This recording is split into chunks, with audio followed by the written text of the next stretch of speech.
अब आप कहेंगे माइक्रो मैक्रो क्या होता है, समझो यार। हम जो क्लास 11th में इकोनॉमिक्स पढ़ते हैं उसको बोलते हैं माइक्रो, जो हम क्लास 12th में इकोनॉमिक्स पढ़ेंगे उसको बोलेंगे मैक्रो।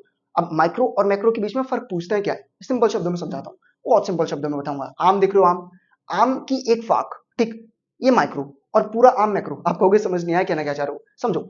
वेल, अगर भाई इन्फ्लेशन बोलते हैं महंगाई, इन्फ्लेशन बोलते हैं महंगाई, मैं कह रहा हूँ कि सब्जियों के प्राइसेस बढ़ते जा रहे हैं, सब्जियों के दाम महंगे हो रहे हैं। मैं सारी सब्जियों की बातचीत कर रहा हूँ, सारी सब्जियों की, देख लो पूरी सब्जी की बातचीत कर रहा हूँ, बहुत बड़े हिस्से की बातचीत कर रहा हूँ।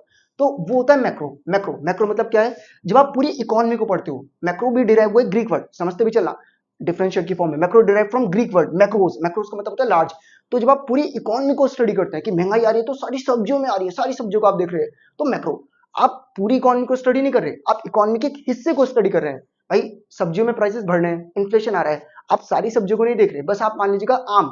आम वैसे मुझे पता है सब्जी नहीं है, फल होता है, ठीक, मजाक मत बनाना। चलो सब्जी का नाम ले लेता हूँ, लौकी, ठीक, अमूमन तुम्हें नापसंद होता है खाना।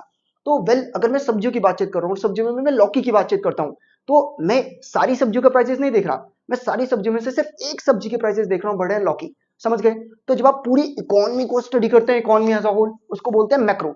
जब आप एक इकोनॉमी के लिमिटेड हिस्सों को करते हैं, मैं सारी सब्जियों के प्राइसेस नहीं देख रहा, सिर्फ एक सब्जी लौकी, ठीक, जब सारी सब्जी को देख रहा हूं तो मैक्रो, जब सारी सब्जियों को ना देखकर एक सब्जी को देख रहा हूं तो माइक्रो। माइक्रो मतलब स्मॉल, मैक्रो मतलब लार्ज, क्लियर? अब माइक्रो मतलब होता है स्लाइसिंग मेथड। क्या होता है स्लाइसिंग? समझ गए? तो जब आपने पूरी इकोनॉमी को स्टडी नहीं किया, इकोनॉमी के एक हिस्से को स्टडी किया, उसे बोलते हैं स्लाइसिंग, और स्लाइसिंग मेथड मतलब माइक्रो। एक होता है लंपिंग मेथड। अभी लंपिंग मेथड क्या है? वेल, तो जब आप एक हिस्से को ना स्टडी कर पूरी इकोनॉमी को स्टडी कर रहे हैं, पूरी इकोनॉमी एज अ होल, उसको बोलते हैं लंपिंग।